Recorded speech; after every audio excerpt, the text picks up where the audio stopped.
Hello friends, hi, good morning. ఈరోజు మనం organic వంకాయని హార్వెస్ట్ చేస్తున్నటువంటి క్రమంలో మనకి పురుగు కనిపించింది. పురుగు ఉన్నటువంటి కాయల్ని ఇలా మనం తెంపేసి పడేసేయాలి. ఇలా డ్యామేజ్ అయినటువంటి వాటిని, దీంట్లో పురుగు ఉంటుంది, దీన్ని తీసేసి మనం చేనుకు దూరంగా వేయాలి. చూడొచ్చు, ఈరోజు మనం ఒక పెద్ద బకెట్టెడ్ వంకాయలు, అంటే ఒక 25 kgs, ఆల్రెడీ ఒక 20 kgs వరకు పడేసాం. మళ్ళీ ఇంకొక 25 kgs వరకు ఈ వంకాయలు అనేది పురుగులు పట్టడం అనేది జరిగింది. ఇది తెల్లటి పురుగు ఉంటుంది. బియ్యంలో పురుగులు ఎలా ఉంటాయో అలా పురుగు అనేది వస్తుంది. మనం ఇక్కడ చూడొచ్చు, ఇది కాయ బాగానే ఉందని అనుకుంటాం, కానీ ఇందులో పురుగు అనేది హోల్స్ వేసుకొని లోపలికి వెళ్ళిపోతుంది.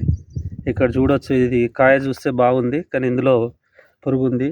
అంటే ఆర్గానిక్లో ఎంత ప్రాబ్లం ఉంటుందంటే, రైతుకు ఒక 10 kgలు హార్వెస్ట్ చేయాలని అనుకుంటే కేజీ మాత్రమే హార్వెస్ట్ అవుతుంది. కాబట్టి ఆర్గానిక్ వెజిటేబుల్స్కి హెల్తీ ఎంత ముఖ్యమో కాస్ట్ కూడా ఆర్గానిక్లో అంతే ఉంటుంది.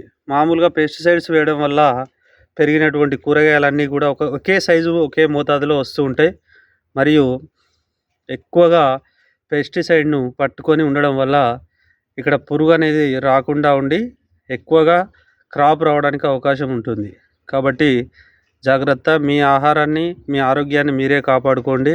ఆరోగ్యకరమైనటువంటి ఆర్గానిక్ వెజిటేబుల్స్ కానీ, ఆర్గానిక్ ఫ్రూట్స్ కానీ తినండి, ఆరోగ్యంగా ఉండండి. ఆరోగ్యమే మహాభాగ్యం.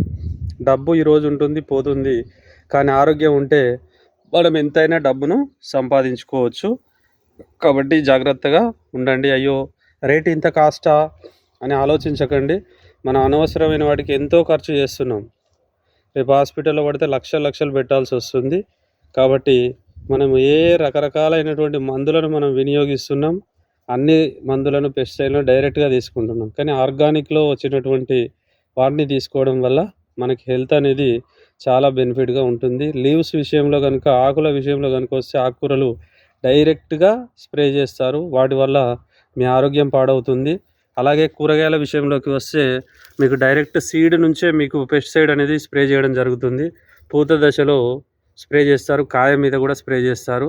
మీరు ఎంత గంట సేపు కాదు, 2 గంటలు ఉప్పులో నానేసినా కూడా ఆ యొక్క పెస్టిసైడ్ అనేది పోదు. మీరు డైరెక్ట్గా పెస్టిసైడ్ను తింటున్నారు. కాబట్టి మీ ఆరోగ్యాన్ని జాగ్రత్తగా కాపాడుకోండి. ఆర్గానిక్ వీలైతే దొరికితే అందుబాటులో ఉంటే తీసుకోండి, తినండి. Thank you.